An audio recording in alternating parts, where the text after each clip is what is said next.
얼굴들이 더 좋아 보이세요. 땀도 안 흘리시나 봐. 부었어요. 네? 부었어요. 부었어요? 불었어.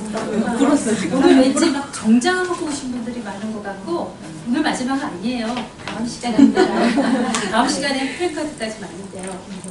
단체 사진을 찍고 근데 벌써 다음 시간에 한두 좀 빠지셔야만 수술건, 무술건 빠지시는 분들이 계신다고 하네요. 여기부터 아쉽고 자 8월 첫째 시간 제가 이제 보여드리는 거는 여기다 이거 쫙 자, 나의 점을 쓰죠. 그래서 혹시 적어오신 분 좀 솔직히 손 들어봐 주세요. 단점. 제가 잘못 전달했어요. 뭐라고 모르시는데. 뭐 단점이나 약점이나 뭐 별점이나 뭐 예. 어디 써오신 분은 한 분, 두 분, 셋, 넷, 다섯 진행이요? 예, 절반은 되시는군요. 예, 한번 들어볼게요. 네. 한번 어떻게 쓰시는지. 그리고 다음 시간은 미리 얘기 드리는데 쓰기입니다. 이제 그동안에 했던 거에 대한 거가 굉장히 쓰기가 중요해요. 저는 또 글 쓰는 사람으로서 쓰기를 꼭 빼놓지 않습니다. 그리고 정리를 할 수 있는 시간이 되고요. 그리고 나는 저걸 저렇게 봤는데 이 사람은 이렇게 봤네라든가 이렇게 말로 하는 거하고 달라요. 그래서 글쓰기가 참 필요한 것들을 또 느끼실 겁니다. 다음 시간에. 그래서 근데 이건 이제 맛보기 나의 약점을 어떻게 표현하셨는지 한번 제일 먼저 우리 서서님부터 할까요? 제가 먼저 해요. 맞다. 되게 궁금하네. 일단은 어떤 약점이 나올까 이거 아닐까 한번 딱 예상을 해보고 맞는지 해보지. 없을 것 같은데요. 네. 네. 나의 약점. 서서히. 나의 약점은 노를 못한다는 것이다. 34년 교직 생활 동안 나는 한 학교에 오래 머물지 못했다. 한 학교에서 5년을 있을 수 있는데 짧게는 1년 만에, 길어야 3년 만에 학교를 떠나곤 했다. 익숙한 학교에서 익숙한 학생들과 시간을 함께하는 것이 교사로서는 매우 편하고 모두들 그렇게 되길 바란다. 하지만 나는 그러지 못했다. 한 학교에서 1년을 같이 지내다 보면 금방 성격이 드러난다. 저 사람은 만만한 사람, 부탁하면 뭐든지 다 들어주는 사람. 이런 평가가 붙으면 일이 산더미처럼 불어난다. 친분이 있는 사람은 친분을 이유로 일을 부탁하고 관리자는 관리자대로 학교와 학생을 위해서 일을 해달라고 하고 내가 하고 싶은 일을 하기보다는 남들이 싫어하는 일만 하면서 학교 생활을 한 것 같다. 그래서 임신 기간을 제외하고는 담임을 안 한 시기가 없고 부장도 남들이 꺼려하는 학령부장, 정보부장, 환경부장, 학생부장을 주로 했다. 그래서 한 학교에서 오래 근무할 수가 없었다. 1년만 지나면 일이 쏟아지고 버거워지는데 3년째는 말에 무엇하다. 50대 후반인 지금 나는 내 나이 40대가 기억나지 않는다.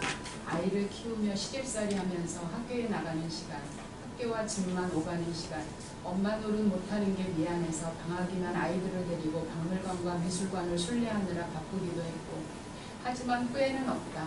나의 약점이 나를 더 나아지게 하고 내 인생을 풍요롭게 해주었다고 생각하니까. 컴퓨터를 하나도 모르면서 남들이 꺼려하는 정보부장을 3년 했다. 그러면서 컴맹에서 벗어났고 컴퓨터 자격증을 따면서 컴퓨터와 많이 친해졌다. 환경부장을 하면서 아이들에게 주범하는 친근한 별명도 얻었고 학생부장을 하면서는 터미네이터라는 별명도 얻었다. 그런 별명은 내가 멀리 있는 무서운 선생님이 아니라 가까운 친구 같은 선생님이었다는 의미로 생각되어져서이다. 인생 2막인 지금 나는 여전히 노를 못하지만 그래도 하고 싶은 일을 하면서 산다. 소설에, 신화에, 동화에, 기류에 인문학에, 유망한 시어머니와 치매 친정엄마, 우리 집 치매 강아지 희돌이까지. 그래도 2017년 1월에 버킷리스트 15가지를 적어 책상 앞에 붙였다. 8가지를 이루었으니 반타작은 한 것 같다. 2019년 책 출판과 2020년 소설가 등단을 목표로 하고 있지만 인생의 최종 도착지가 무엇일지는 아직 아무도 모른다고 생각한다. 내가 진정으로 하고 싶은 것이 무엇인지 찾아가는 과정에서 나의 약점이 장점으로 작용하도록 남은 시간도 이리저리 뛰어보려고 한다. 직장 생활을 하면서도 했는데 놀고 있는 지금 이까이 것. 끝입니다. 지문 이따위 또 하면 되겠네. 네, 어이구 뭐 생각보다 굉장히 길게 쓰셨네요. 네, 발전으로 갈 것이고 좋은 뭐 말은 약점이라고 그랬지만 슬그머니 잘하시는 것 같죠? 원래 그래요. 아마 다른 분도 그럴걸요? 네, 그리고 또 뭐 가산도 약점이라고 그랬지만 또 근근히 네, 장점을 얘기 먼저 하고 하잖아요. 네, 좋습니다. 너무 재밌는 게 치매 어머니도 계시는데 그 강아지가 몇 년 됐다 그랬죠?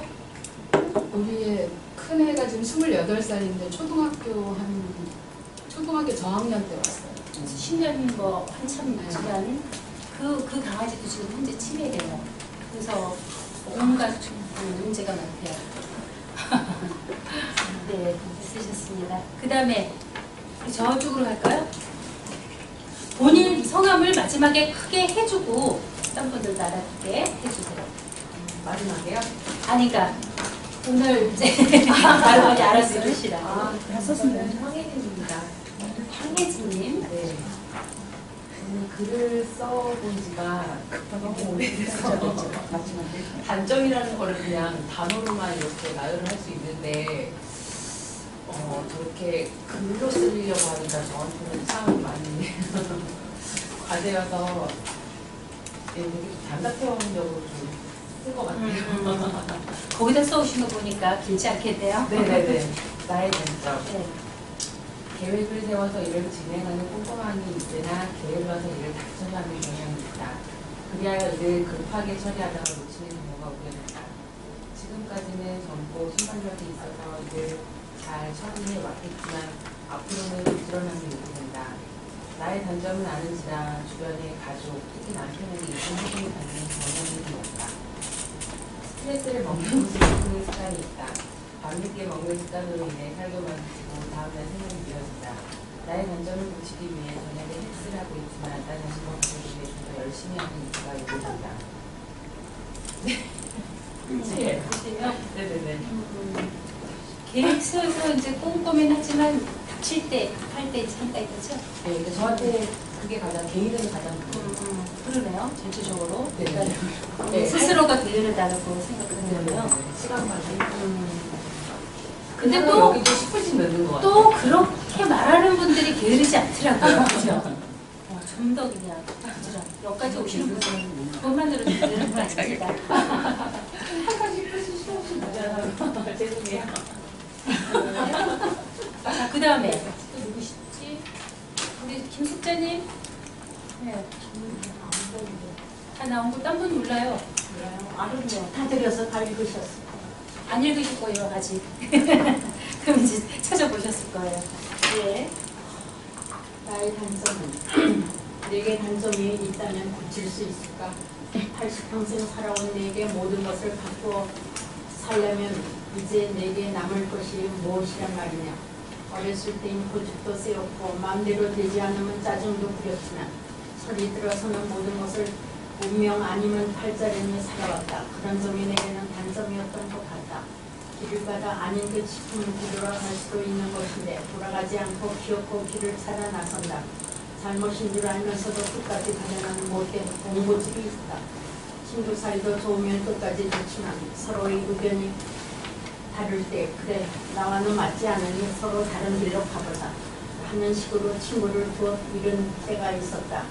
그러나 얼마 지나 친구가 다시 내게 왔을 때 나는 더욱더 그 친구를 가까이 대해준다. 음식도 먹어보지 않은 것은 먹지 않고 옷도 디자인이 맞지 않으면 잘 입질 않는다. 그러나 세월이 지나 이제는 맞는 것도 맞지 않는 것도 없이 모두가 내 것이었으면 하는 안쓰러운 마음이 들어 포기할 때가 많다.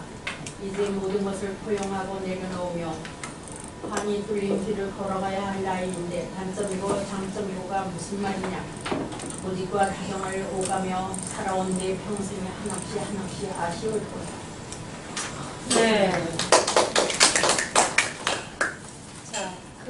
받으신 분은 읽어보세요. 그 연세답지 않게 재밌어요. 굉장히 힘이 있고. 그래서도 제가 그게 아쉬워서 글을 왜 좋은 글을 놔두고가 안 먹느냐 이제 이런 거죠. 그래서 한번 읽어보시면 그런 얘기들이 정말 나오는데 깜짝 놀랄 표현들이 많으셔요. 이뭐 연세 이렇게 처음에 어떤 단점 어떻게 같은 얘기인데도요 굉장히 다르게 나이에 맞게 하고 계시잖아요. 그죠? 그런 거. 예, 운명 아니면 뭐라 그랬어요? 응? 팔자? 팔자들이 해야 되는데. 그러고. 네, 좋습니다. 그 다음에는요. 그쪽에 저 고상입니다. 네. 근데 저 좀 다르게 쓴 것 같아요. 요새 계속 걸리던 게 있어가지고 소통이란 무엇인가. 나는 늘 말한다. 소통이 중요하다고. 특히 언어에 있어서는 가장 소중한 중요한 기능이다라고. 그런데 최근에 큰애와 이야기하다가 내가 자식과의 소통이 얼마나 소홀했는지 깨닫게 되었다. 밖에서는 그나마 소통을 위해 신경 쓴 것 같은데 집에서는 별로 애쓰지 않은 것 같다. 그리고 나와 자식과의 관계에서 부모님들이 내게 그랬듯이 의견을 나누고 소통하기보다는 내가 좋다고 생각하며 결정해서 통과하는 편이었다. 때로는 특히 학생 때 원치도 않았는데 일방적으로 강요하기도 하지 않았나 싶다. 나름 옳다고 생각했었다. 작년에 막내 동생 집에서 잔 적이 있다. 그때 동생이 애들과 많이 이야기하는 것을 보고 좀 놀랐다. 소소한 것도 이야기하고 물어도 보고 결정하는 것이 좋다고 느꼈었다. 그러나 그뿐이었다. 지난번에 큰애와 여행하면서 이야기한 적이 있다. 자기 어릴 때 엄마가 늘 동생 편만 들어주고 양보하라고 엄마 없을 때 무슨 일 있으면 다 자기 책임이고 그랬던 거였다. 맏딸이라 늘 의젓하다고 생각했다. 어리광 글씨로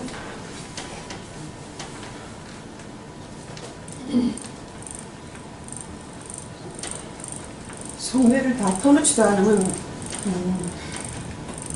깊어서 그렇다고 생각했다.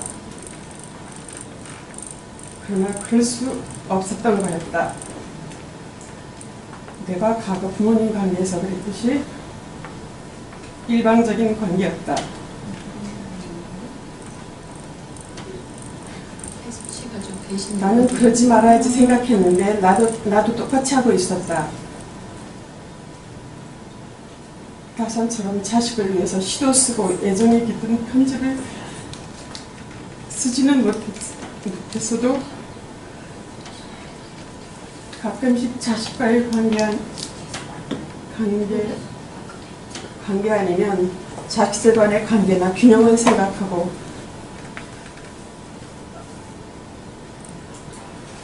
소통을 했어야 했다는 생각이 든다.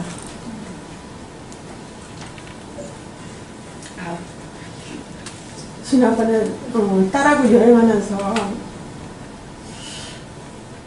이제 얘기할 기회가 있어가지고 근데 그 계속 마음에 남아서 그걸 쓰게 됐어요. 아유, 박수 한번. 감사합니다. 솔직한 얘기를 해주셔서. 보통 저희가 글 쓰고 발표하고 할 때 이제 잃어버린 길을 찾아서를 제가 드리는 선물로 누굴 드려야 되나 이제 지금 저 출석부를 보면서 고민하고 있는데 어쨌든 그거 보면 그런 거 발표할 때들 다 울고 했어요. 그리고 서로 막 끝나고 나면 서로 껴안아 드리고 이랬었거든요. 솔직하게 풀어놓는 거 굉장히 중요하고 필요해요. 그리고 제가 첫 번째 건 엘리베이터 타는 여자에는 주로 그런 얘기들이 많아요. 그래서 굉장히 세다 그랬었어요. 왜? 제가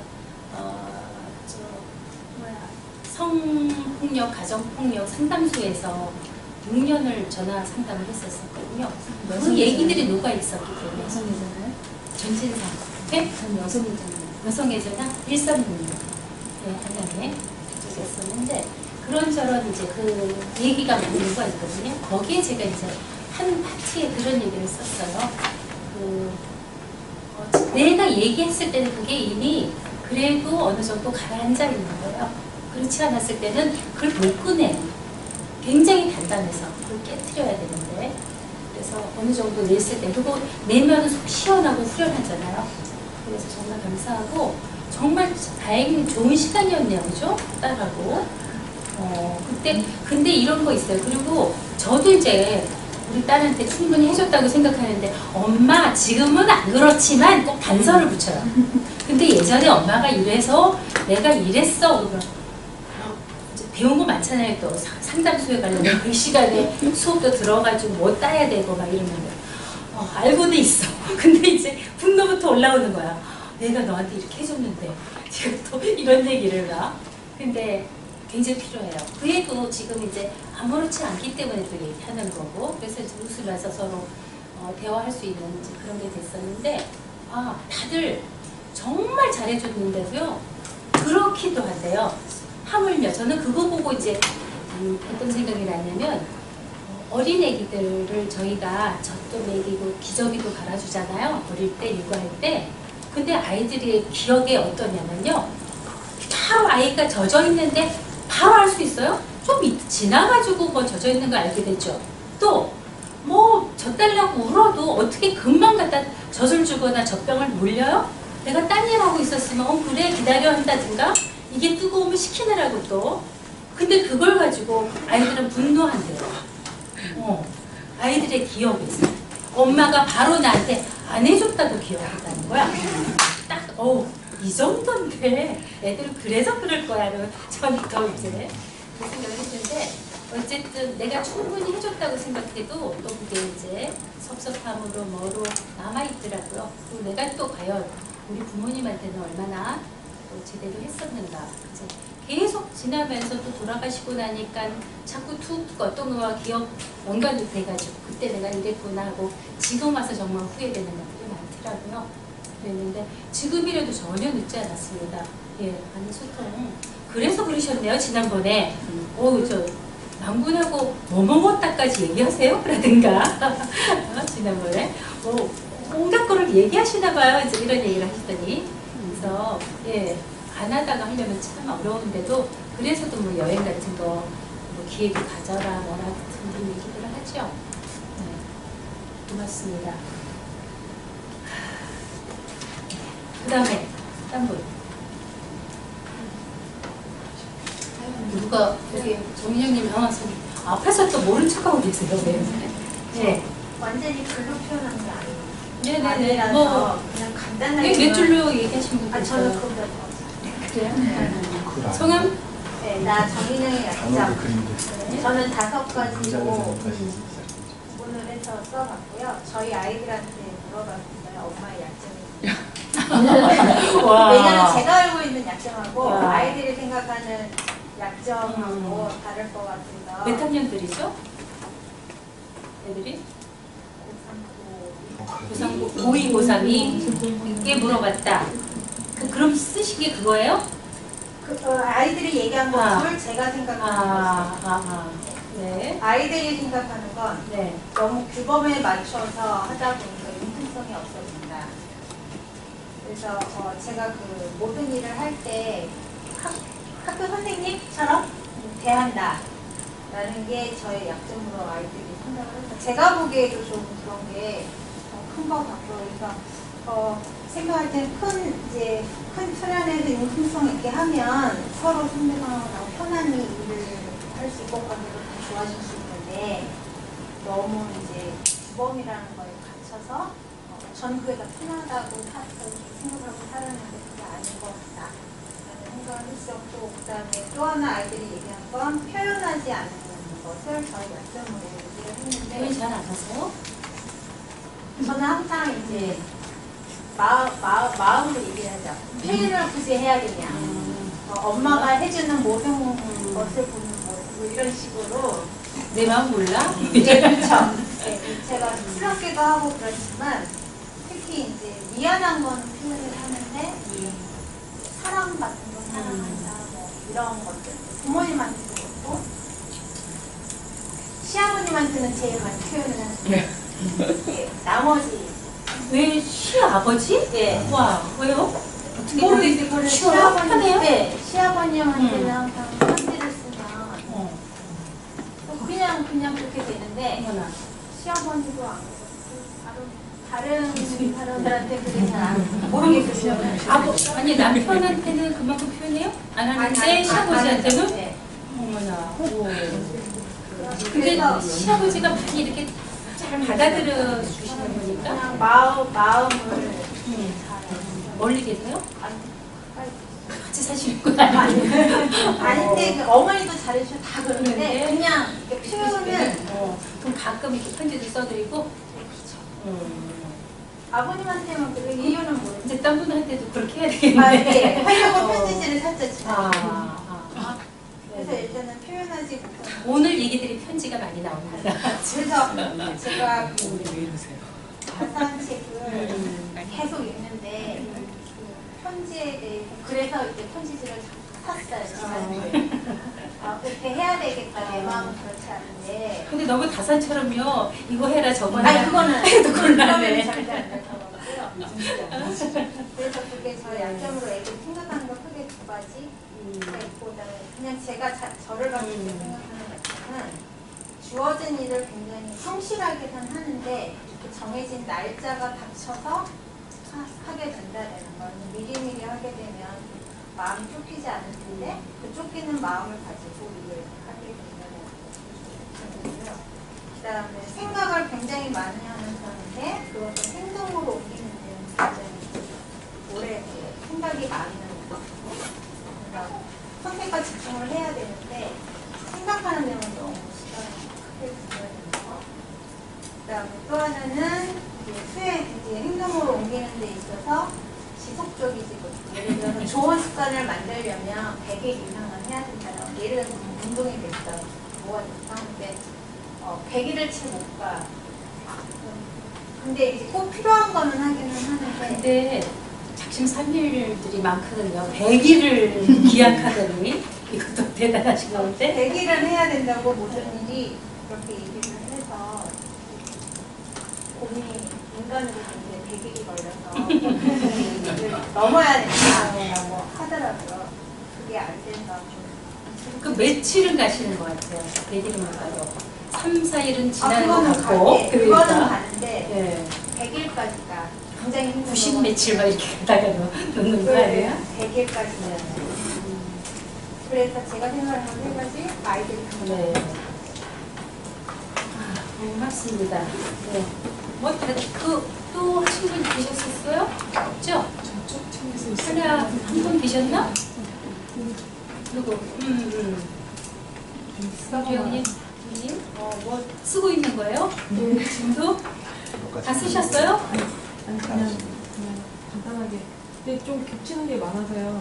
누구랑요? 딴 분? 네, 선생님들이랑 당연하죠. 근데 조금 또 다를 거예요. 뉘앙스며 모든 게. 그래서 이게 완벽하게 쓰지 못해서 아마 좀 부족한 점이 있어요. 바로 그게 단점 아닐까요? 단점이 소개팅. 남들보다 참신해야 돼. 완벽해야 된다는. 나의 약점, 강주영. 나의 약점을 생각해보려고 하니 오히려 장점이 생각나는 건 왠지 모르겠다. 몇 년 전까지만 해도 장점이라고는 생각이 나지 않아서 그런 질문을 받으면 머리를 쥐었다곤 했는데 장점보다 약점이 더 어려워질 줄이야. 곰곰이 생각해본 점 몇 가지를 적어보고자 한다. 나는 나를 잘 알지 못한다. 그게 어느 순간부터인지는 모르겠지만 내가 잘하는 것, 못하는 것, 내가 좋아하고 싫어하는 취향 문제 등등을 잘 알지 못한다. 아니 확신이 없는 것 같다. 주변인들과 얘기를 하다 보면 난 성격이 이래. 그래서 그건 나랑 안 맞아. 이렇게 본인에 대해 잘 아는 사람들이 대부분이라는 거에 놀랬다. 그들은 아는 것을 왜 나는 모르는가. 그래서 계속 무언가를 배우면서 나를 알아가는 중이다. 어디까지가 나의 한계인지, 내가 뭘 좋아하고 잘할 수 있는 건지가 나의 요즘 관심사이다. 나는 남의 시선을 신경 쓴다. 내가 어떻게 보이는지에 대한 거로 스트레스를 받는다. 어차피 외모적인 거로는 한계가 있기에 안으로 채워넣기 위해 부단히 노력 중이다. 내 아이들이 컸을 때 날 어떻게 기억할까라는 것에 대한 두려움도 있다. 그러나 나는 생각만큼 부지런하지 않다. 일의 결과물이 나오기 전까지 스트레스를 받으면서도 일을 돌아서 하는 경향이 있다. 나는 아는 게 별로 없다. 그런데 보이기에는 그렇지 아닌 것 같다. 주변에서 무언가 나에게 기대하는 게 많다. 이건 남의 시선을 신경 쓰는 거와 연결되어 있다. 모른다는 걸 누가 아는 게 부끄럽다. 그래서 그런지 새로운 걸 배울 때 당연히 익숙하지 않다는 걸 받아들이지 못하는 것 같다. 왜 모르는가, 왜 익숙하지 못하는 바에 대해 꽤나 오랫동안 힘들어한다. 나는 내 주변 정리를 잘하지 못한다. 물건을 잘 버리지 못한다. 그래서 항상 주변이 어지럽다. 지금 손을 어디서부터 대야 할지 모르겠다. 주변 정리보다는 다른 무언가에 더 집중하는 게 가치 있다고 생각한다. 나는 무언가 결정하는 게 오랜 시간이 걸린다. 결정을 즐기면 되는데 즐기지 못한다. 나로 인해 무언가 바뀔 수 있다는 것에 대해 책임감을 느끼고 그 무게감에 벅차다. 특히 아이들 문제에 있어서도 그렇다. 나는 분쟁을 좋아하지 않는다. 그래서 될 수 있으면 싸움을 피하는 편이다. 그것이 옳지 않다고 해도 이 험난한 세상 내가 좀 참으면 된다는 생각이 있다. 나는 재미가 없는 사람이다. 두루두루 많은 사람을 사귀지 못한다. 사람을 만나면서 분위기가 어색해질까 점점 동경한다. 이를 들킬까봐 유머집을 읽기로 했던 웃지 못할 불안도 있었다. 나는 주기적으로 무기력함을 느낀다. 아무것도 하기 싫고 먹고 싶은 것도 사고 싶은 것도 없어질 때가 있다. 그런 게 느껴질 때면 일부러 밖으로 나온다.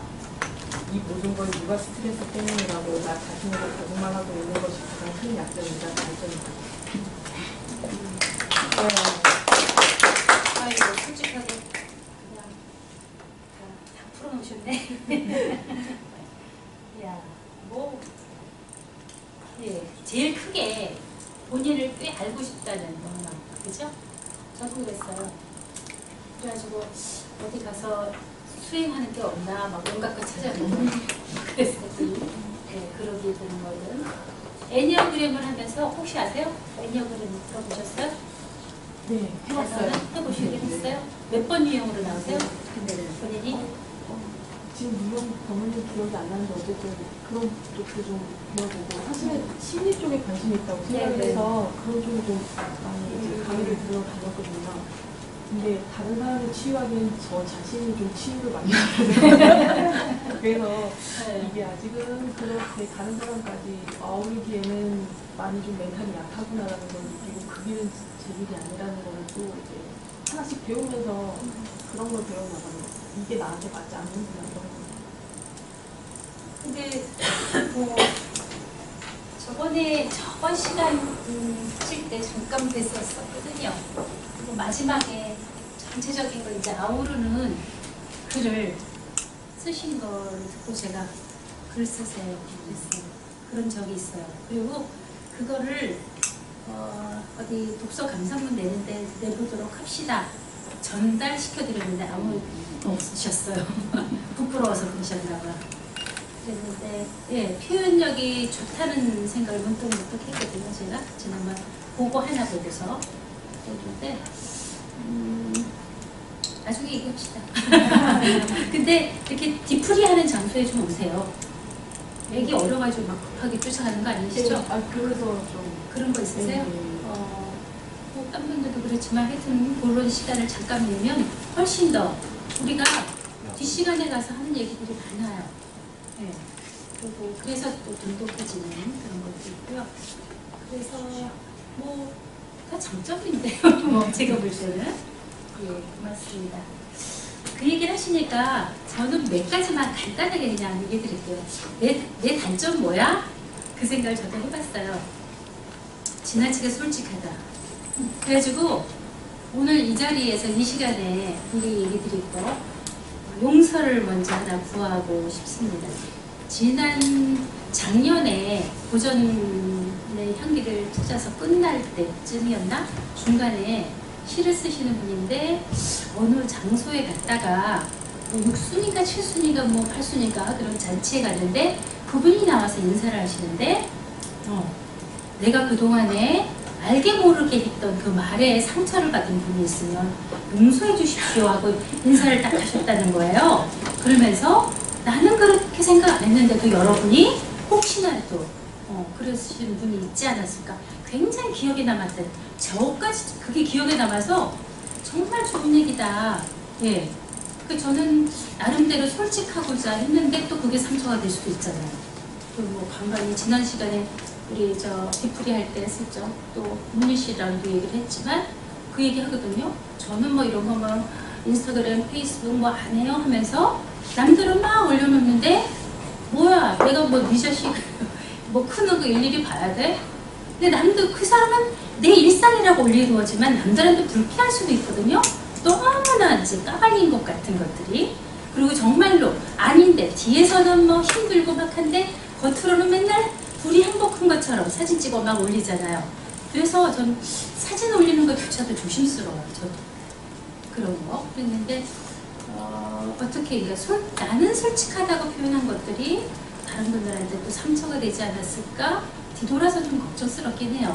근데 제가 이제 그 솔직함 때문에 용서를 구하고자 하는 거는 이번 제가 수업하면서 제가 예를 들을 때 다른 멀리 있는 이렇게 뭐 권율씨 서서희님 하면서 전에 같이 공부한 분들 얘기도 좀 넣지만 주로 제가 가족 얘기를 하잖아요. 우리 남편이요 같이 얘기했더니 이랬어요. 우리 아들이 뭐 딸이 이랬어요.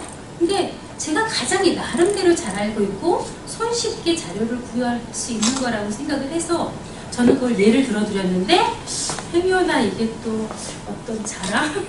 저는 단점이라고 생각한 게 남한테 또 자랑으로 보일 수도 있고 들릴 수도 있잖아요. 그래서 솔직한 것만이 다 좋은 건 아닌데 하고 조금 염려스러운 게 있어요. 그래서 그거에 혹시 이래도 상처를 받으신 분 있으면 자세히 주시죠. 땀을 살아야 돼요. 아무 말도 하시고. 그래서 여러 가지 쭉 저는 보면서도 그랬고 제가 그냥 이렇게 넘어가지는 좀 체질이 또 아니고 너무 또 꼼꼼하게 좀 따지는 것들이 좀 있었어요. 그래서 그런 것들 뭐 이론을 공부할 때 굉장히 필요하다고 생각하면서도 그러지 않았나 또 호기심이 지금 많아요. 그냥 못 지나가요. 궁금한 거 있으면 꼭 질문하고 들어가야 되고 그래서 그것들도 또 좋다고 하기만 할 수는 없지 않나는 생각도 들었고요. 예, 그렇지만 저는 그런 모든 것을 측은지심과 정의감으로 아우르고 있다라고 또 자랑하고 있습니다. 네, 여기까지입니다. 자, 그러면 그래서 시간이 좀 많이 지났을 테니까요. 얼른 좀 지나도록 할게요.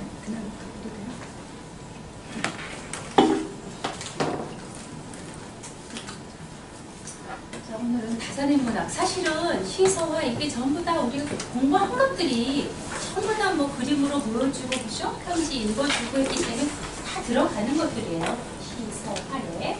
그렇지만 이제 대충은 그 산수도들을 이렇게 이제 그렸던 것들이 있어요. 그래서 이것가 외종조부라 그러죠? 윤두서의 영향을 받았다고 그래요. 윤두서 봤었죠? 자, 한번 또 상기를 해볼까요? 삼원삼재 누구죠? 조선시대 유명한 삼원, 단원, 회원, 단원, 회원은 너무 잘 알죠? 그 다음에 맨날 장승원. 장승원이 뭐예요? 오원. 자, 공제부터. 또 삼재는 공제 윤두서예요. 공제. 또 무슨 제? 겸제, 정선. 유명하죠? 그 다음에 심사정. 심사정이 제자야죠. 헌제. 그죠? 그래가지고 그 중에 또 초상화를 잘 그리기로 유명해서요. 이거 좀 확대해서 자세히 보면은 정말 세밀하더라고요. 어쨌든 그런 외종조부의 걸 받아서 그림을 잘 그려. 이거는 그 윤두서의 아들이 또 그림을 그렸나봐요. 김덕희라고. 그림이 있었고요. 그래서 좀 산수화도 저는 어떤 거 보면 잘 그렸는지 솔직히 또 모르겠는데 우경 산수화도 있고 요 두 개를 진짜 보여드리는 이유는 요거가 이제 좀 보이죠? 여기까지 요게 많이 나오고 있는데 피안의 세계를 이렇게 어떤 것에서 벗어나서 피안의 세계를 가고 싶다 이런 거를 표현하고 있다고 하는데 이제 그 얘기를 나중에 제가 다산의 이상 주거론에서 얘기 드릴 겁니다. 그 다음에 여성화 소천 사시처 이거 좀 더 일찍 했던 거고 다산 사경축도 있는데요. 이런 것들은 이제 경치들 그렇죠? 그 주변의 경치를 표현하고 시로 표현했던 것들. 이거는 앞에 1786년에 했던 것이고 요거는 다산에 대한 경치들을 하나하나. 근데 보실 때 오늘 필체를 잘 보세요. 나중에 필체 분석이 있습니다. 그 다음에 이제 아들 정학연이 시를 쓴 것을 묶어가지고 저는 열수시첩이라 그래가지고 정다산 건 줄 알았더니 정학연의 시를 묶은 것이 열수시첩이더라고요. 나중에 또 보여드릴 수도 있습니다. 일단 지나가고요. 이건 상신낙사첩. 그래서 요거를 조금 더 자세히 확대해 보는 거 보면, 자, 이렇게 다산하고 문산 이재의가 교회에서 서로 내가 쓰고 네가 쓰고 이렇게 하고 있어요. 그런데 이재의 혹시 하면은 뭐 생각나세요? 우리가 지난 시간에도 나왔고요. 그 전에도 한번 나왔어요. 이재의 하면 뭐 생각나세요? 이재의, 문산 이재의. 문산이라고도 하고 야감이라고도 해요. 이재의. 무슨 편지를 보냈죠? 정다산이? 뭐에 대한? 저 뒤에 나오긴 하는데, 자, 목민심서, 굉장히 위험하다, 두렵다, 무섭다, 그 얘기를 이재희한테 했던 거예요. 근데 이 양반이 왔을 때 너무나 반가워하는 얘기가 여기 있는데요. 나는 이 이재희와의 그 친분이 굉장히 또 기억에 남는 게 10살 차이고 그렇게 차이도 많지만 노론이에요. 굉장히 서로 정말로 반대의 정파인데 그 정파를 뛰어넘어서 너무 친했던 사람이에요. 근데 처음 만나게 되는 게 1814년에 당진에 있을 때죠. 다산이. 그 아들이 영암인가에서 군수를 하고 있으니까 아들만 있다가 다산을 만나러 와요. 이재희가. 그래서 이제 처음 만나게 되면서 쭉 해배한 뒤로도 이 두릉이라고도 하고 뭐 초천이라고도 하고 이 열수라고도 하는 그 집 쪽에 찾아와서 서로 대화도 나누고 그래가지고는 뭐 이런 말이 있죠. 방색이나 학파에도 소에 구애받지 않았고 그 친구가 오늘 막 버선발로 뛰어나간다고 좋아서 이런 얘기를 하고 있거든요. 그리고 세상을 뜨기 5년 전 가을에 이재희가 찾아오자 기쁨을 느끼지 못해 라는 시를 짓기도 했어요. 그래서 시에는 어떤 내용이 있냐면 문산 이진사가 찾아오자 기쁨을 이기지 못해 진정에 시든 거들의 저녁 뱀이 울어대더라. 내양 석양만 되면 자네 오기 기다렸나니 좋은 달 이미 다 지나라. 비가 온들 어떠한가. 막 이런 식으로 그 친구를 기리고 좋아서 하는 그런 시도 썼고요. 그 이재희 유명한 그 건데 제가 여기 맨 마지막에 그림이 하나 나와요. 다시 가자. 여기 있죠? 이게 이제 쭉 시작되는 거예요. 서로 주고받고 있던 거. 그랬는데 여기에도 그림이 있어요. 자, 요거 이제 요 그림인 건데 황신석 낙사첩. 제가 요걸 또 유난히 특별히 본 게 뭐냐면 다산이 큰아들하고 학연이죠. 큰아들하고는 서로 편지도 많이 하고 막 칭찬 많이 하는데 학교도 막 못한다고 야단치는 게 많아요. 둘째. 그리고 이렇게 봤을 적에 또 삐져요. 그리고 아버지한테도 나는 왜 벼슬도 못할 건데 자꾸 투덜거리고. 그래서 소설에서 보면 굉장히 정말 막내나 둘째 아들 행태로 많이 나오더라고요. 그랬는데 학포는 그림을 잘 그렸고 나비를 그렸나봐요. 잘 그렸나봐요. 유명하게. 그래서 여기에 그린 게 학포의 둘째 아들의 그림이에요. 네. 그리고 이게 경매가 언제 이렇게 됐다라는 것까지 맨 마지막에 나오고 있거든요. 그래서 그게 정말 그림을 잘 그렸다는 얘기가 어떤 사람이 이제 누가 찾아와가지고 둘머리에 와서 뜬금없이 붙여주면서 정약교의 나비, 이학교의 시, 정약교의 글씨 이거를 써달라 그래가지고 유명식도 없는데 진짜 해줬대요. 이런 내용이 있더라고요. 그런 거 보니까 정약교가 그 나비 그림을 잘 그렸구나. 그리고 조금 이게 단골 같더니 큰아들은 좀 공부 쪽으로 나가고 시로 문학으로 유명했잖아요. 근데 이제 아들은 오히려 그림 같은 예술적인 좀 감각이 있고 있었구나라는 생각을 했답니다. 자, 이거는 수종시 유천이라고 해서 이거는 다산이 쓴 게 아니죠? 혹시 알고 계세요? 여기가 어딘지? 수종. 자, 수종이 바로 수종사예요. 이 수종사에서 내려다보면 이게 두문거리예요. 경관이 굉장히 좋아요. 그래서 그 다산이 여기를 올라가려고 하고 막 하는 얘기들이 많이 나오잖아요. 가파른데 웬만큼까지 다 차가 올라갑니다. 그리고 이 수종사 이름이 붙게 된 뭐 얘기들도 있잖아요. 물소리가 뭐 또고 떨어지는 소리가 종소리 같았다 뭐 이래가지고 경관이 참 아름다운 곳이에요. 그래서 한번 가볼만 합니다. 차가 이만큼 가요. 거기 많이 전철도 가까이 뭐 국수역 무슨 역 운정사역 뭐 등등 생겼더라고요. 운계역 그랬는데 그거 이제 수정시 유첩이라고 이때 다산을 같이 가자고 그랬는데 그때 70세였나요?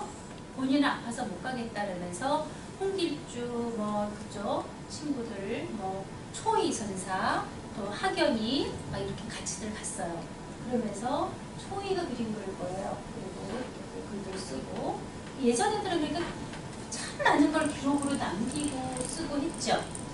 근데 중간에 보면은요 이제 이렇게 아버님 아십니까, 어머니 아십니까, 뭐 우리 가족이 이렇게 비집해서 제일이 되고 처음에 낳을 때는 이렇게 좋아했겠지만 이제 귀양 가는 제인이 될 줄 어떻게 알았겠습니까? 아들 낳았다고 기뻐할 건 아닙니다. 이 얘기를 귀양 가는 길에 쓴 거고, 자, 아버지 산소를 들려요. 그래서 그 얘기도 조금 나오지만 하담이라는 곳에서 작별을 했기 때문에 하담별이라는 시인데 이게 무가별이라는 국어에 뭐 비견할 만하다고 그러거든요.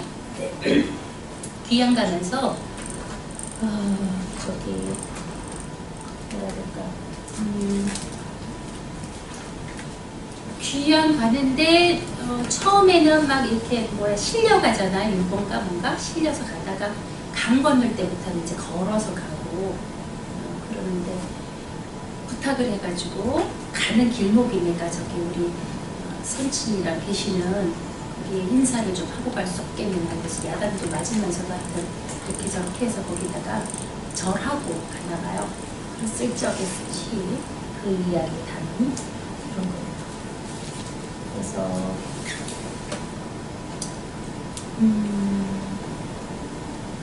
그래도 두 아들한테 쓴 글에 있어요. 두 아들에게 붙인다 이러면서 이별할 때의 회포야 말해서 무엇 하겠느냐 뭐 이러면서 오름지기 곧 돌아가서 숨을 죽이고 엎드려 조용히 지내야 한다. 애들한테 이러면서 나는 기한길에 오르지만 그래저래 조금씩 나아지고 있다 이제 이러고 이제 막 어버이 묘소에서 한바탕 울고 간다. 귀향길이나마 어버이 묘소가 있는 곳을 지나게 해주시니 어디로 간들 임금의 인내가 미치지 않겠느냐. 감사하고 감사할 따름이다. 이러면서 지은 게 있어요.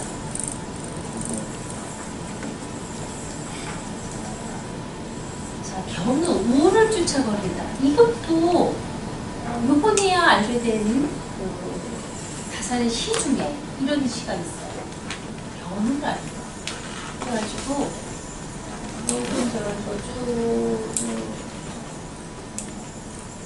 내용이 이게 있는데 나에게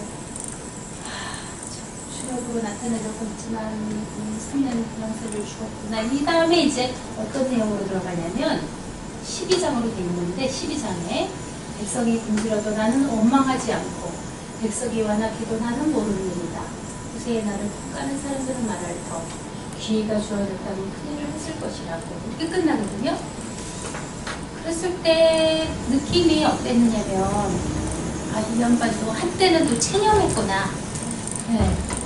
그리고 그냥 우리가 보면은 마음이 맨날 왔다리 갔다리 할 수 있잖아요. 그러는데 그런 어떤 우울감을 쫓아내려고 이렇게 생각도 했고 저렇게 생각도 하고 그랬을 텐데 우리는 너무 어떻게 반듯하게 나와 있는 것들만 보다 보니까 그렇게 알다 보니까 그 양반이 모든 것들을 화려하게 생각하지 않았을까 이제 이런 생각도 들면서 이런 시가 있었구나.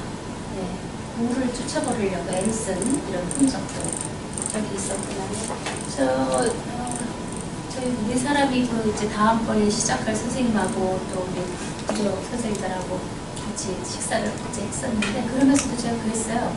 오늘 딱 어떤 책을 읽고 왔는데 굉장히 내가 우울하다. 예, 그리고 이번 시간은 사실 이렇게 정리를 하는 단계잖아요. 그러다 보니까 그동안에 했던 것도 보아가면서 다시 이렇게 봤을 적에 내가 참 모르고 있었고 정말로 또 이렇게 뭐라 그럴까 겉으로는 굉장히 화려한 사람이 더 고독하잖아요. 그죠? 남들은 막 당신 뭐 괜찮은데 왜 그래 이러면은 더 외롭잖아요. 그러니까 애초부터 내가 뭐 힘들어하고 내가 아파 있으면 와서 봐줄 텐데 그렇지 않으면은 괜찮아 좋잖아 막 이렇게 했을 때 더 고독하고 외로운 것처럼 그런 느낌이 드는 거예요 제가. 그래서 제가 다산이 됐을 때라면 뭐 이런 생각을 하면서 그래서 굉장히 소설까지 더군다나 소설이 또 이렇게 뭐 갈등까지 막 있으려고 하다 보니까 조금 아닌 것까지도 이제 들어갔잖아요. 그러다 보니까 조금 우울해지더라고요. 이렇게 있었어요. 자, 이게 오늘 제가 얘기하고자 하는 거 한 4-5가지로 간단하게 나눌 수 있는데 이 얘기를 하고 있어요. 시대를 아파하는 것이 아니면 다음에 뭐가 나오겠습니까? 무슨 문장이? 시가 아니다. 맞아요. 이걸 다산이 얘기하고 있어요. 시대를 아파하는 것이 아니면 시가 아니다. 이 시로를 얘기해요. 그것도 이제 아들한테 쓰는 편지 몇 개, 초기 선사한테 주는 글 이런 데 들어있거든요. 그러면서 그런 것들이 전부 바탕이 돼가지고 이 양반의 글과 시와 편지와 이런 것들이 나온 거예요. 그거는 이제 시경에서도 그런 비슷한 얘기들이 있었지만 그게 따르게 되었지만 그래서 우리가 이제 그동안의 것들을 쭉 잘 살펴보고 생각해보면은 이런 것들 시예요. 이게 도시 17수라는 것 중에 하나인데 얼룩포로 구렁이 대백정 어쩌고 그런데 이런 것들이 이렇게 지어내는구나.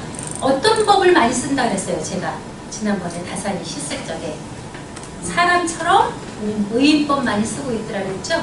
그래가지고 이게 다 의인법이에요. 살아있는 풀조차 갑질하는 어질도다 저 길이 있네요. 이거는 이제 백성들 얘기하는 거고 이런 데는 전부 다 관료들이고 그렇죠. 어디에 숨어있는 것들 이런 식으로 그러면서 전에 보면은 어떤 거 얘기했나요 우리가? 그러니까 모기 얘기도 했죠. 파리를 조문한다도 있다고 난 처음에 얘기했죠. 파리야 막 불쌍하게 생각하잖아요. 너 가서 그런 거 먹는데 근데 그 파리조차도 백성이었던 거예요. 그러니까 너 와서 막 더러운 음식 먹고 있지만 너 괜찮아 막 이런 식으로 하면서 파리를 조문한다는 쫙 길어요. 그런 것도 있고 얄미운 모기 해가지고 또 모기에 대한 것도 있고 이렇게 의인법을 쓰고 있어요. 근데 그리고 여러 가지들 그동안에 많이 봤던 것들이 애민 백성을 사랑하는 마음에서 쓴 글들을 우리가 쭉 그동안에 공부하고 와왔어요. 그랬는데 공무인을 쓴 거는요. 공무인 하면서 쓴 거는 아들이에요. 학연이 있었어요. 1858년이 한참 뒤죠. 그 동네에서 배에서의 살인사건이 일어나요. 그래가지고 술 취한 남자가 거기에 나물 뜯고 뚜기로 가던 여인들이랑 다 죽여버렸어요. 배 안에 있는 사람을. 그걸 뒤집히고. 그런 사건 얘기를 들으면서 너무 안타까워하면서 이제 쓰고 그랬는데 이런 것들랑 또 보면서 참 그 아버지의 그 아들이구나 이제 이런 생각도 하게 됐고요. 자, 그래서 제가 조금 전에 그 시대를 아파하지 괜찮아요.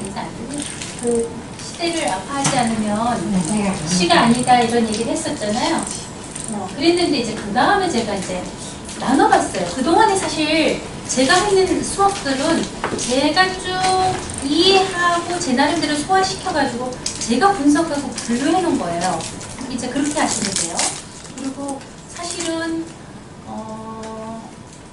우리가 그동안에 공부한 것도 그렇고 어쩌면 대학 수준이라고 볼 수 있는 거예요. 대학의 교양 수준. 중고등학교에서도 사실은 살짝 넘어서 그래서 조금 어렵게 느끼시는 것들도 있으실 거예요. 그런데 제가 있는 자료를 쭉 마지막으로 찾아가지고 하면서 그 실온을 생각했고 그 다음에는 바로 이거 4. 이게 이런 글이 있었네. 이런 것들이 있어요. 그래서 제가 쉬는 시간에 이거를 복사를 해드릴 수도 있는데 어떤 거냐면요.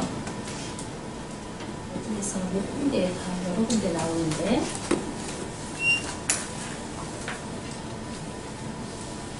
바로 이것이라는 거예요. 이 사자. 이거. 디스. 그래서 내게 없는 물건을 바라보고 가리키면서 저것이라고 한다. 내게 있는 걸 알아차리고 그거 보면서 이것이라고 한다. 이것은 내가 이미 가진 것이다. 그러나 내가 이미 지닌 것으로 욕구가 채워지지 않는다. 마음은 욕구를 채워줄 수 있는 걸 사모할 수밖에 없어서 그걸 가리키면서 저것이라고 한다. 이게 천하의 병폐다. 이렇게 시작돼요. 이 글이. 바로 이것이라는 것이. 그 다음에 이제 마지막으로 갔을 때 이제 이거는 지금 청해절도사 이공인수가 그의 거처에 바로 이것 어사제라는 편액을 달고 빈객들을 불러서 그 뜻을 설명하고 나에게 그에 관한 글을 써달라고 하므로 위와 같이 쓴다 이러거든요. 저는 이 글을 읽으면서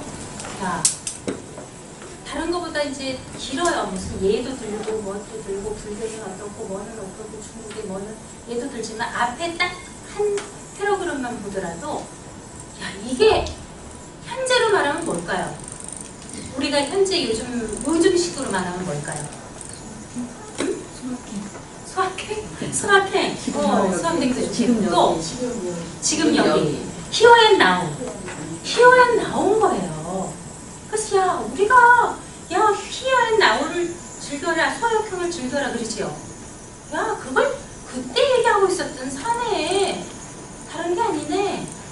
와, 그랬구나 하고 제가 이제 뽑은 겁니다. 그 다음에 역할 분담론이죠. 또 역할 분담. 예전에 역할 분담 솔직히 있었겠어요. 생각해보세요. 남자들이 부엌에만 들어가도 큰일 나는 거고 잘라야 된다 야단나고 언제까지 그랬었잖아요. 최근 언제까지도. 지금도 부엌에 가서 설거지하는 남자들 큰일 나는 사람이라고 생각하는 분들 많을 거예요.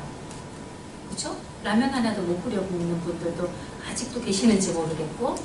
그러는데 이때 역할 분담론을 얘기했단 말이에요.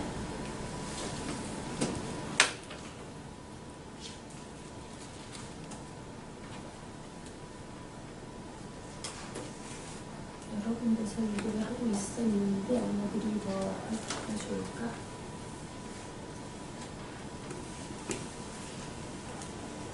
이게 내가 장기의 유배 갔을 때 첫 번째 유배였죠. 뻥인데 집주인 성씨는 겨우 5살 된 어린 손녀에게는 뜰에 앉아서 솔개를 쫓게 하였고 7살 된 아이에게는 손에 작대기를 들고 참새를 쫓게 했다. 한솥밥을 먹는 식구들에게 모두 직책을 맡겼으니 이는 본받을 만한 일이다. 영감은 칡을 꼬아서 노끈을 만들고 할미는 항상 실타래를 주고 실을 감아서 이웃에 갈 때조차도 손에서 일을 놓지 않는 집이 있다면 그런 집은 반드시 양식이 넉넉해서 가난을 걱정하지 않는다. 이런 얘기를 해요. 네. 그러면서 내가 다산에다가 연못을 쌓고 뭐를 했고 그거는 저번에 잠깐부터 보여줬죠. 참으로 좋아서 본성에 사는 거면 좋은 거지. 내가 이거 네 땅 내 땅 하고 너네들한테 남겨줄 거냐, 유산으로 줄 거냐 이런 얘기도 했잖아요. 그 얘기가 여기 같이 있는 건데 앞에서 보면은 그 역할 분담론이잖아요.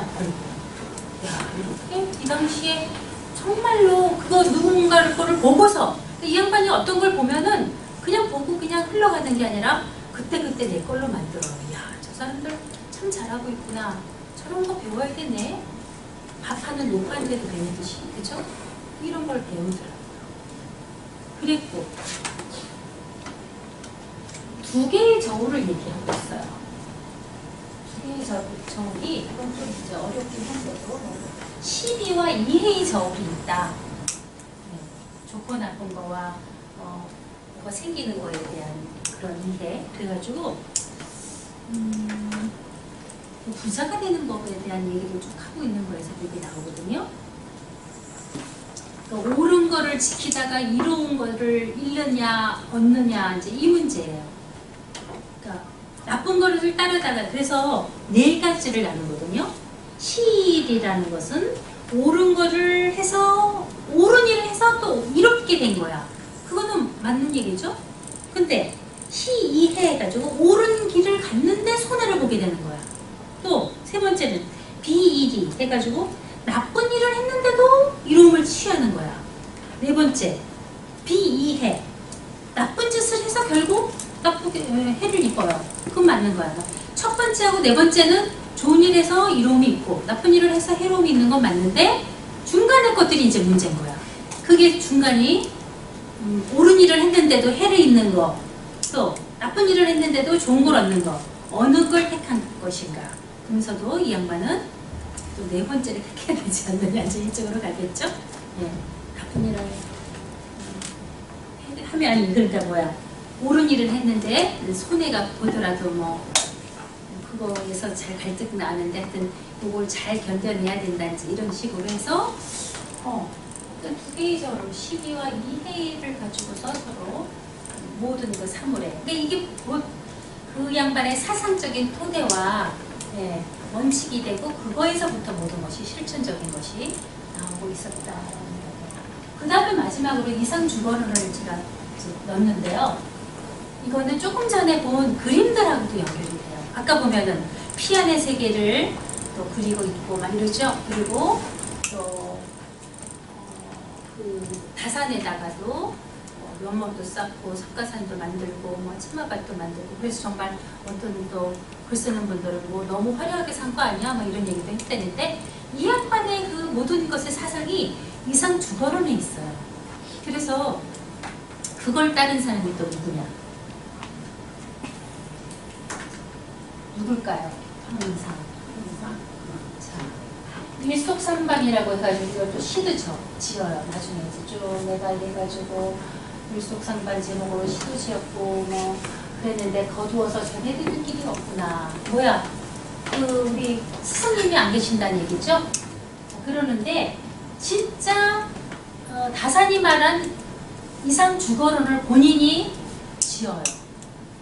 지어서 소치허련이 일속삼반을 그렸대요.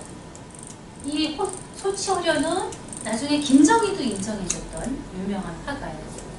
그랬던 소치허련이 일속삼반적으로 이때구나 하고 나중에 찾아봤을까지 정말 했더라고요. 그래서 좀 깊숙하게 이거를 다산이 구체적으로 얘기하거든요. 야, 집은 어떻게 하고 뭐든 하고 나름 그 다산 초당에다 조그맣게 한 것 같은 것을 얘기하면서 어떻게 해야 음자가 이렇게 있을 수 있는 이상주거론입니까? 항상이 물었을 때 이러이러이러이라는 걸 얘기해서 나중에 실천해요. 일속삼반도가 우리 전에 강진 갔을 때 청자박물관 갔었죠. 거기서 사진 찍고 그랬잖아요. 그쪽으로 쭉 올라가면 청자 도요지가 있는데 그 근처래요. 그 산 밑에. 근데 그거 없어졌대요.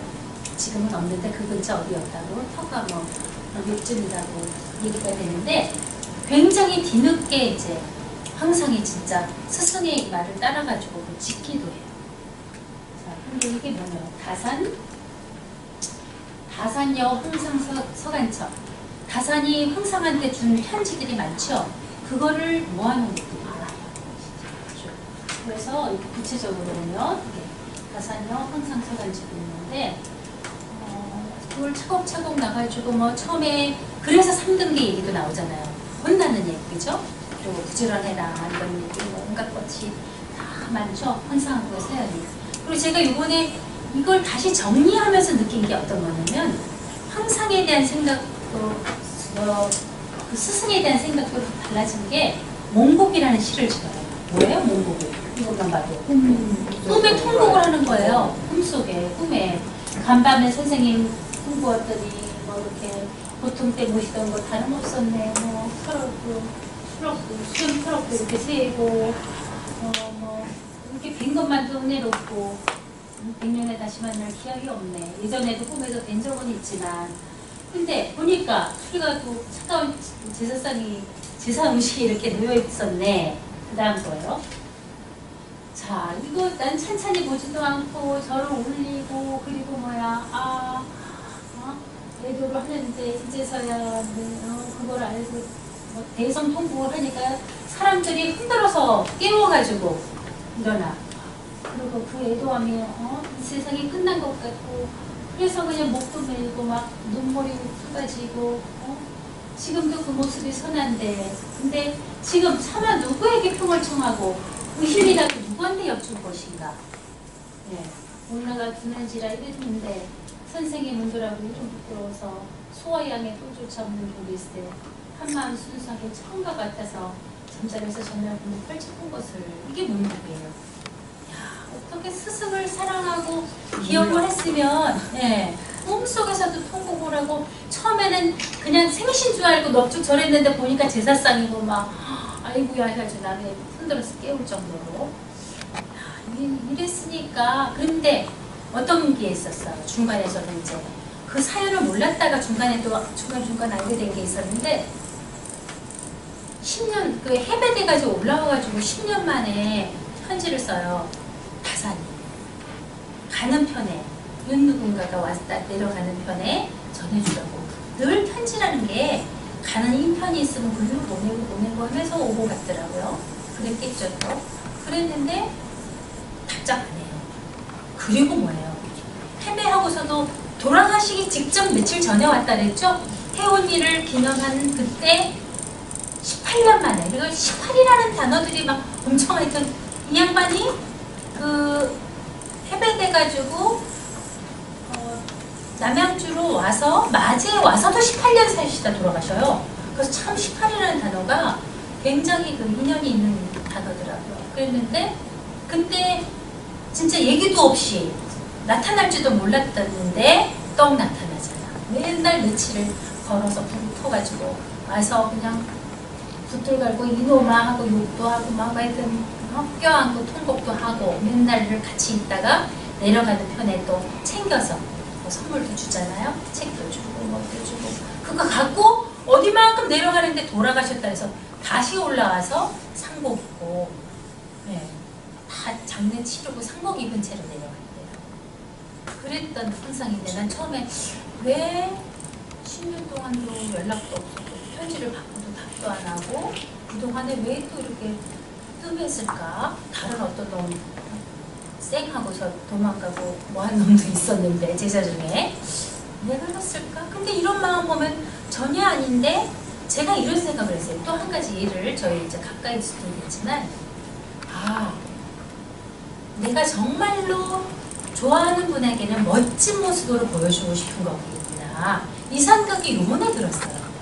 저희 애 아빠가 전에 그런 얘기를 하더라고요. 어떤 돌아가신 스승님이 계신데 정말 뵙고 싶었는데 한동안 힘들었을 가정에 내가 이 모습으로 가면 싫은 거야. 그래서 못 가서 뵀대. 그리고 중간에도 보면은 거기에 쓰거든요. 그 10년 만에 편지도 쓰는데 다산이 가만히 있어요. 이 동생 환경이 놈은 아직도 아전하고 있다며 뭐 이런 데든가 안타까워서 한 말이지만 어쨌거나 그랬는데 항상이요 60이 넘어서 기가 막히게 중앙에 문단에 화려하게 되네요. 나중에. 그리고 김정희랑 친하고 초위선사랑 친하고 굉장히 그쪽이 아주 가까워져요. 이제 건돈이 이렇게 되고 그렇게 되는데 정말 그대로 실천을 해요. 그래서 정황계 저번에도 한번 얼핏 나왔었죠. 이거 보시죠. 정학이랑 정야도하고 그제 황상은 여기는 자들인데 여기는 자와 손자들이야. 너네들 끝까지 이거는 얘네들이 오히려 다산의 자식들이 나중에 또 이제 스승 돌아가신 10주기 때 또 걸어서 또 와요. 황상이. 그래가지고 이때는 막 이제 거의 친구 같잖아. 확연하고 서로가 몇 살 차이 안 나거든. 그러니까 막 우리 끝까지 가자. 우리 자식 대대손손 잘 가자 하면서 개를 만나게 정황계란 말이야. 정씨하고 황씨하고 만든 정황계. 그래서 정황계첩이에요. 예, 정씨하고 황씨하고 개를 만들어서 만든 책이란 말이에요. 보셨죠? 그래가지고 혼자 뭐까지 열몇 명의 이름을 쫙 넣었어요. 그래가지고 개를 만들어서 그거 하는데 정말 스승을 사모하고 생각하는 마음이 정말 이랬구나라고 아주 눈물겨울 정도로 네. 그랬습니다. 일단 또 제가 찾아놓은 것들만 있는데 그리고 이제 여러 가지 온갖 그 당파와 그런 걸 떠나고 또 이 종교를 떠나서 우리가 주고받은 것 제자들이 많았잖아요, 그죠? 초이에게 이 다산 친필의 것인데 이 그림과 이렇게 들어간 거. 이 그림은 신현리 그렸다고 그러죠? 그리고 글씨는 이제 다산이 쓴 건데 이렇게 그림과 백화도 이렇게 있어요. 초이가 가지고 있었던 거라고. 또 은봉선사, 은봉의 시제에 대해서 어떻고 저떻고 한 거며, 또 그 해장 스님도 또 있었죠. 그 백년사에 일찍 돌아가셨죠. 술을 좋아해서 술병이 났다고 막 그러기도 하고 사는. 근데 하여튼 이게 너무 또 재밌더라고요.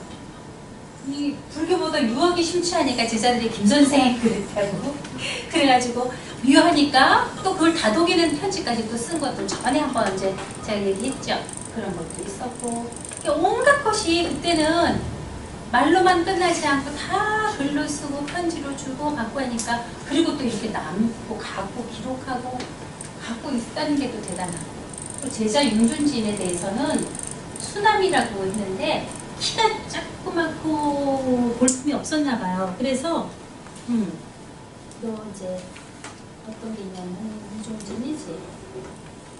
네, 누구도 막 이렇게 유명한 중국의 누구누구를 예를 들면서 이런 사람은 이랬어도 뭐가 깊었고 뭐가 어쨌고 이래가면서 이제 그걸 달래주는 거죠. 그래도 너는 크게 잘 될 수 있다. 그래가지고 그 제자에게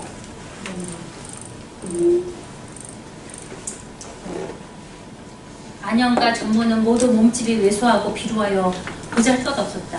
하지만 직간으로 임금을 바로잡고 기절을 숭상하여 한자말입니까?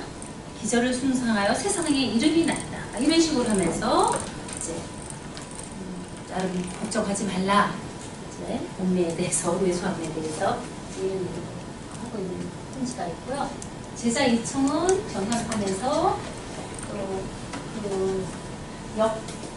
역법이라든가 또 뭐에 유명했다고 했죠? 천문이라든가 이런 거 유명했다고 했죠. 근데 이 청이 제자 중에서도 강진의 제자인데 제일 욕심이 많았나 봐요. 그래가지고 막 정말로 또박또박 베껴쓰기랑 이런 거 시킬 때 아주 잘했는데도 빨리 안 되니까 벼슬이. 그래서 좀 박차고 나간 쪽이 아마 이 청인 것 같아요. 소설에 보면은 이 청을 좀 그런 쪽으로 그리고 있고. 자, 이강의 이유획 같은 형제는 유암총서, 운곡선설 이런 거를 지었어요. 그리고 뭐 해양 어디에 이렇게 홈피같이 돼가지고 아주 딱 나와 있더라고요. 요즘 책인 거에도. 근데 이강에다 그런 선박 같은 거 그런 거에 또 일가들을 가진 그런 제자들이 있었고요. 그래서 각각을 열심히 키워놔서 나름대로 자기 길을 간 제자들이 있는 거예요. 자, 여기부터는 제가 이제 재밌는 걸 보여드리려고 하는 게 이게 고종의 필적인데 이 글씨를 이제 이렇게 보면 성격이 어떨 것 같아요? 고종이. 이것만 보면 얌전해. 그리고 연세가 많은데 좀 어린애 글씨 같지 않아요? 저는 좀 너무 또박또박한 게 어린애 글씨 같다라는 느낌을 좀 가졌는데 요즘 너무 재밌는 게 신문에 일간 신문에 그 온갖 유명한 사람들의 필적을 가지고 얘기한 게 있어요. 성격 분석. 근데 이게 너무 재미있게 이걸 가지고 어떻게 분석했는지 여러분은 지금 보면서 저게 어떨 건가 이제 생각을 좀 하고 계세요. 어떻게 하고 있냐면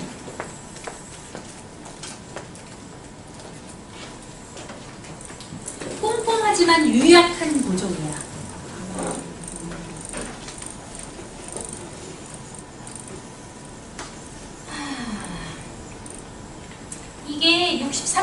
쓴 건데 한마디로 서툴고 힘이 약하다.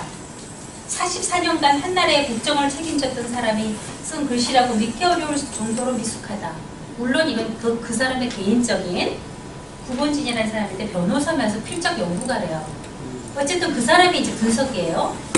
그러면서 고종은 판단이 빠르고 행동에 거침이 없는 이토 히로부미의 적수가 될 수 없었다. 이 글씨만 보고 하더라도 글씨를 가지고 쭉 분석하면서 뭐 세종이나 정조나 이런 수준의 글씨까지는 도달을 못하더라도 그럼 기대 안 해도 국왕의 글씨로는 이게 아니다 이제 이러는 거야. 그러면서 이토 히로부미하고 적수 이 글씨만 봐도 적수 안 된다 이제 이렇게 나오는 거예요. 그리고 모음 마지막 부분에서 삐침이 있고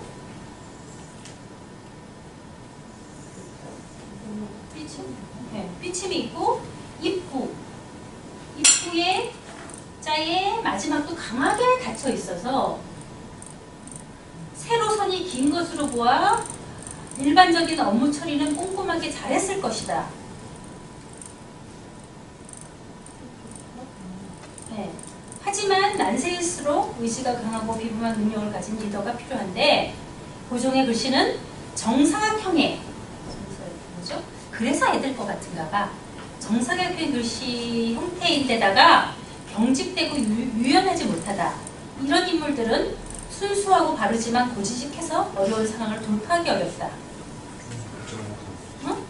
위 옆의 글씨 형태의 피잡으로 보아서 용기가 부족하고 적극적이지 못하고 뭐 유약하다. 이때 물론 당시 제국주의라서 소용돌이에서 뭐 했지만 살아남은 국가가 없는데도 우리 살긴 했지만 하필 이때 왜 고종이 있었지 이렇게 또 생각도 있었다고 제가 있는데 그걸 염두에 두고 다음 제가 자료 조사해온 분들의 필적을 가지고 성격을 한번 보세요. 이거 잘 안 보인다. 여러 가지 이제 이거는 제가 갖고 있는 편지만을 유명한 사람들 편지만 모은 책이 있어요. 이게 전숙희 같은 남자 온갖 작가에게 보낸 것도 있고요. 장명주가 누구예요? 바이올리스트. 자 여기 이 책이 지은 사람 그 책을 만든 사람이 누구냐면 이여름 씨의 부인이 강인숙 씨라고 건대 교수예요. 공문가. 그 양반이 수필가예요. 그래서 그 영인 문학관이 어디야? 저기 세검정이 어디야? 그쪽 평창동에 있고 한데 그 양반이 관장으로 있고 그러거든요. 그분이 편을 해가지고 이어영 씨가 유명하니까 그쪽으로 온 편지들이 많잖아요. 그런 편지 또 주고받은 편지들 막 이런 걸 모아가지고 만든 예쁜 책이 있어요. 그게 이제 그것 중에 하나인데 장영주는 너무 귀엽게 어린애예요. 그때 우리 집에 놀러 오세요. 미국 오시면 이런 얘기도 있고요. 백남준곡이래요. 샥 버렸어. 그림 딱 올려놓고 이게 편지야. 이 엽서예요, 엽서 같은 거. 거기에 이제 해설을 이렇게 조금 넣는 거고, 거기에 영어면 영어에 대한 해석을 해놓고 그런 거고요. 그래가지고 온갖 게 있는데 이거는 명성황후 거예요. 그래서 그때 뭐 업문들 쓸 때니까 막 이렇게 예쁜 종이가 있겠죠. 효종이 쓴 거라고 생각했었고요. 북벌론을 주장한 효종이죠. 이런 게 있었고. 자, 이거는 내가 작년에 보여드렸어. 우리 수업할 때, 그죠? 정조의 원손일 때. 아직 임금이 되기 전에, 어릴 때. 4-5살 때. 근데 외숙모하고 친분이 좋았나 봐. 누가 아까 시아버지께 편지 쓴다는데 외숙모한테 쓴 편지가 많더라고요. 그래가지고 어떤 거는 내 신발 이거 너무 나 작아졌으니까 누구 주라고 질려주라고 막 이러는 것도 있고 그랬었거든요. 이게 하여튼 대충 읽으면 이해도 좀 되더라고. 원손이라고 돼 있죠. 그런 게 있고. 그 아까 우리가 봤을 때 보면은 정학연 아들의 필들도 많이 있는데 그랬었고, 자 정약용 다사는 우리가 많이 봤죠. 굉장히 여러 가지 필체를 갖고 있었던 것 같고, 또 나이 들어가면서도 굉장히 달라졌던 것 같고, 또 어떤 그 내용에 따라서도 좀 달라지지 않았나 싶어요. 그래서 이런 거는 어땠을 때 쓴 것 같아요. 심정이. 신나할 때? 사음사질이라는 병이 있나 보더라고요. 이 병 걸렸어가지고 그거를 토로하고 있어요. 사음사질을. 사음사질에 걸려서 근데 이게 누구한테 했는지 피봉이 없어가지고 언제 썼는지 누구한테 썼는지는 모르는데 예측만 해요. 근데 앞에 시작이 서로 만났는데도 기쁘지 않고 서로 보냈는데도 앞으로 만날 기억이 없으니 이별의 그림이 어둡기만 합니다. 이렇게 하면서 그저 목석처럼 홀로 앉아서 옛날을 생각합니다. 어떻게 하면 평화로운 마음이 되겠습니까? 저는 궁하고 천한 것이 이미 극하여서 귀신이 야유한 바가 되어 소위 삼음사질을 얻었나 봅니다. 자시, 오시, 묘시, 유시에 발작하는 것이 주기적이니 그러면서 이렇게 발작이 오나 봐요. 그랬고 또 쇠약한 기운 때문에 버틸 수가 없으니 진실로 답답하여 어찌할 바를 모르겠습니다. 완성을 하지 시 구절이 이렇게 아마 해달랬나 봐. 그러니까 그게 마음에는 있지만 내가 그걸 못하겠다 하면서 완성을 하지 못하여 붙여보낼 수가 없습니다.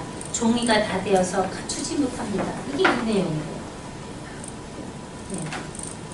이런 식으로 참 힘들고 어렸을 때는 또 이런 글씨죠? 그렇게 느껴지죠? 이거는 아까 얘기했죠. 이제 그 친구 국민심서에 대해서 두렵고 무섭다 소문이 자꾸 나는데 그거 보여주지 말라 막 그런 얘기 했을 때 또 그 글씨. 자, 이게 나중에 후반에 와서는 굉장히 초서식으로 막 그죠?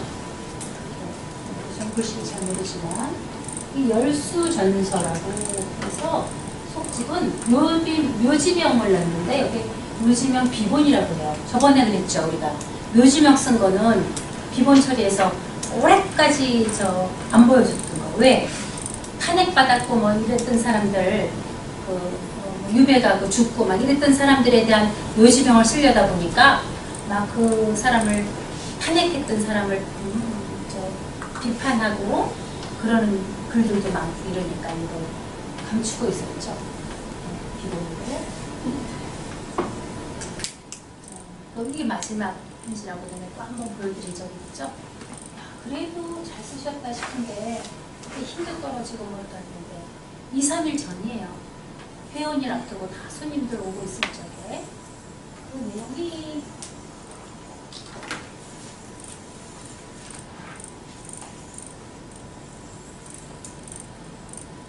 그래서 글씨라는 게 글씨가 뭐를 말하기도 했는데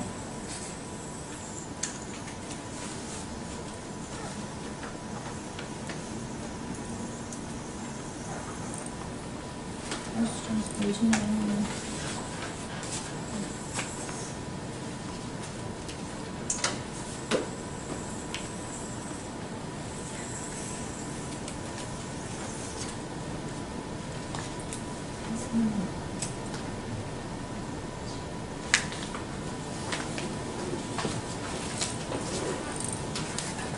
그 다산이 떠나고 나서 거기를 이제 제자들이 또 찾아가가지고 이렇게 다 선생님이 안 계시니까 이렇게 다 폐허가 됐구나 해가지고 여러 제자들이 올라가가지고 안타까워하면서 시를 남긴 것들도 있고요. 또 어떤 글에는 우리가 홍인모녀 그러니까 걱정스러웠잖아요. 다신 계절목이 있었죠. 거기에 그 사람들이 다 차를 재배하고 이러고 차를 가지고서 계를 또 만들었었잖아요. 18명과 6명이 그래서 그 계에서 나오는 차 같은 거랑을 거기다가 팔아가지고라든가 이렇게 도움을 줬었나 봐요. 그래서 그럴 수 있었겠구나. 스승의 부인이 첩이지만 어쨌거나 부인이었는데 그냥 거기 살면서 몰라라 하지는 않았겠구나라는 그런 생각을 했었어요. 그리고는 나중에 그 윤단인가 거기 그 다산 초당의 주인이 죽고 나니까 거기를 사당으로 만든다 하면서 나가라는 말이 있었는지 그런 얘기도 같은 소설에도 있고 뭐에도 잠깐 나와요. 그래서 어쨌든 그리고 거기서 커. 그래가지고 제자들이 막 흠모하고 홍익이래요. 그런 아이가 됐겠구나 싶고, 그죠? 그래서 오랫동안 거기 사는 동안에는 크고, 또 이제 제자들이 가서 보고, 또 다산이 늘 그랬잖아요. 거기 잉어, 저는 또 그 생각이 들었어요. 뭐 잉어랑 잘 있냐, 뭐 있냐 하지만 직접적으로 걔네들을 못 물었지만, 그죠? 잉어만 잘 있으면 사람은 잘 안 있냐? 그래가지고 오히려 그걸 직접 표현을 못했지. 그 잉어 잘 있고 뭐 잘 있고 그 아직도 그런 거를 유지하고 있느냐라는 의미 아니었을까까지도 생각이 들더라고요. 또 그럼 누구가 얘기를 했잖아. 나 지금 뭐 21세기 사는 사람도 나 표현 못해요. 그러고 난 마음만 있는데도 못해가지고 그거 안타까워하는데 그 옛날 사람들도 남자들 애헴하면서 나 사랑한다? 큰일 나지. 누가 사랑한다 얘기 안 한다 그랬는데 그런 식으로 못하던 그 시절에 그런 식으로 은근슬쩍 물었지 않나. 근데 너무 다들 구지국대로 이거 지금 뭐 안부도 물었네 뭐 이러면서 우리가 해석한 거 아닌가라는 생각까지 저는 들었습니다. 쭉 전체적인 걸 보다 보니까 온갖 또 얘기들이 뭐 책이나 이런 데에서 자료에는 안 나와 있던 얘기들이 자꾸만 이제 보여지다 보니까 속 얘기. 그래서 정말로 뭐 책을 500권을 지은 사람으로 뭐로 엄청 화려하게 말을 하고 있지만 정말로는 인간적으로 아픈 사람 한번 생각해 보세요. 내 입장이 되고 내 남편이 그랬을 때 1년 2년도 아니고 10년도 아니고 18년 20년 가까운 그 꽃다운 세월에 그리고 그때 왜 뭐 홍인 모녀를 왜 뒀냐 뭐냐 하는데 보니까는 10년 살다가 또 관계도 있고 애도 갈 때도 있고 나이를 따져봐도 그렇잖아요. 그때 애가 이 양반이 돌아올 때부터 몇 살 때예요. 그런 거 보면 얼마나 10년 20년 얼마 동안 그랬고 참 이게 있어요. 또 가족을 그냥 일로 내려올래냐 하고 물어요. 그 어머니랑 모시고 이쪽으로 내려올래. 펄쩍 뛰어요. 애들도 어머니 몸도 아프고 여기 와서 뭐 할 것이며 그리고 애들이 반대해요. 그런 얘기도 있거든요. 이제 안 내려오시게 된다. 10년, 20 얼마 참았는데 이제 정말로 정성으로 항상 같은 아마 여자 아니었을까라는 생각까지도 시급정성으로 또 이렇게 모시고 밥 해주고 뭐 해주고 하는 사람이 옆에 있었는데 또 이 살아있는 남정네가 이렇게 마음이 안 흔들렸겠습니까? 그때는 또 뭐 그 일도 아니었는데 그런 저런 걸로 저는 충분히 이해가 되더라고요. 여러 가지. 그래서 참 그냥 처음 시작은 정말로 겁 없이 덤볐어요. 그러면서 뭐 목민심서 경세교편 뭐 이런 것들 좀 읽으면 되겠지. 뭐 그냥 뭐 문집만 있는데 한 권만 읽으면 뭐 다 나오는 거 아니야? 이랬는데 보니까 너무 얘기가 많은 거예요. 속속 그리고 더 많은 얘기가 있을 수 있겠구나 싶고 그러다 보니까 정말 나도 모르게 꼭 그러려고 하지 않았는데도 다산의 그 인간적인 면을 가까이 가게 되더라고요. 그리고 한 가지 또 가끔 보면은요 천여 권의 그 다산 초당에 천여 권의 책이 있었다는 얘기가 군데군데 또 많이 나와서 그게 좀 화려하게 보이고 굉장히 물론 윤 시인의 집안에서 거기 서재를 놓고서 했던 곳이에요. 천여 권 하면 엄청나게 많은 책 같죠? 제 집에 있는 거 대충 세봤어요. 얼마나 될 것 같아요? 제 방 아시죠? 제 방의 한쪽 면에 긴 쪽은 4개의 책꽂이가 들어있는데 얼만큼 들어가야 1000여 권 되겠습니까? 1000권 책꽂이. 제 사방으로 거의 저 책꽂이예요. 그랬는데 한쪽 면이 4개인데 뭐 2개, 3개짜리 있는 데도 있고요. 3개 있는 거가 1000여 권이에요. 1000권이에요. 3개. 이거 대충 세봤어요. 막 이것밖에 안 되네. 1000권 하면 막 어마어마한 책이 휘둘려 쌓여서 사는 것 같이 막 느껴졌는데 1000권이 이거구나. 이런 인식 같은 거. 실제적으로. 내가 집에 있어도 책 세워봐요? 이거 몇 권인지 뭐 안 세워봤다고. 사실 그러고 보니까 제가 얼마 전에 여기서들 책들 집에 있는 거 있으면 또 여기 내라 그래가지고 가방 받고 할 때도 200권 이상 되면 와서 책 실어 갔잖아요. 그때도 200권 뭐 보내니까 가방 주더라고요. 아무것도 아니야 200권이라는 게 정말. 근데 뭐 1000권. 그러니까 이게 인식이라는 차이가 이렇게 다른 거구나. 그냥 말로 투겼을 때 야 1000권이나 있대 이러면 막 엄청 부자에다 뭐 그런 거 막 갖고 있는 본인 책도 아닌 거. 나중에 또 이제 가져온 책들도 있고 뭐 나중에 또 제자들도 주기도 하던데. 어쨌든 이런저런 걸로 많은 거에서 제가 인식이 참 정말 외롭고 쓸쓸하고 힘들고 또 거기까지 몇 번 갈 때 장기에서 다시 서울로 올라왔다가 또 내려갈 때도 기간이 얼마 안 돼요.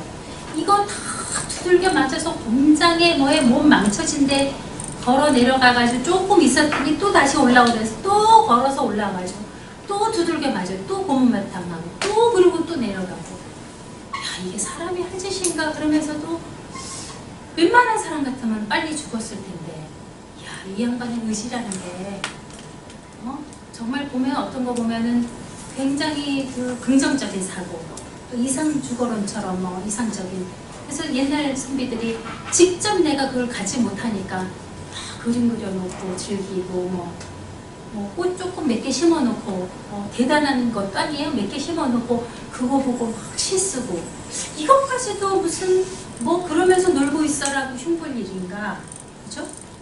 그것까지도 쿵쿵짝짝 했다라고 할 수 있는 일인가. 요즘은 사실 예전에 그 당들 뭐 서인 나는 소론 뭐 사색 당파 해가지고 그건 아주 몹쓸 거 나쁜 거로만 전부 다들 부정적으로 해석하잖아요.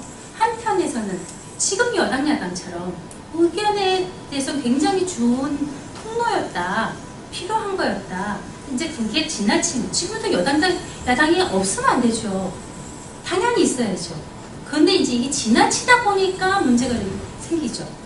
근데 그런 좋은 역할을 하는 것들도 있었는데 뭐 이제 하여튼 개인적인 시시비비 뭐 하여튼 국회에서 뭐 해서 왼수로 끝까지 물고 늘어지고 이제 이런 문제들이 있어가지고 자꾸 부정적인 게 쌓인 건데 우린 조금 더 아까 Now and Here 이것이라는 그것을 그때 얘기한 것처럼 또 시대를 아파하지 않는 시간이다라고 했어요. 그리고 그때 말하는 시는요 그냥 우리 말하는 이 시간이라 어떤 글이에요. 전체 모든 글 꼭 시만 써야 시가 아니고요. 그때는 소설이 또 그렇게 있을 때도 아니고요. 그런 식으로 글을 쓰더라도 우리 시대를 아파할 줄 알아야 된다. 전 그게 굉장히 제일 크게 왔어요. 그래서 제일 크게 또 글자를 뽑기도 했는데 글 쓰는 사람으로서도 그렇게 느꼈고요. 그래서 많은 것을 생각하고 정말 이 기회가 아니었으면 제가 그렇게 많은 자료를 볼 수 있었을까 싶을 정도로 감사하는 시간입니다. 자, 이상입니다. 일단. 오늘 잠깐 켜주시고요. 다음 시간에는 이제 그야말로 유종의 미를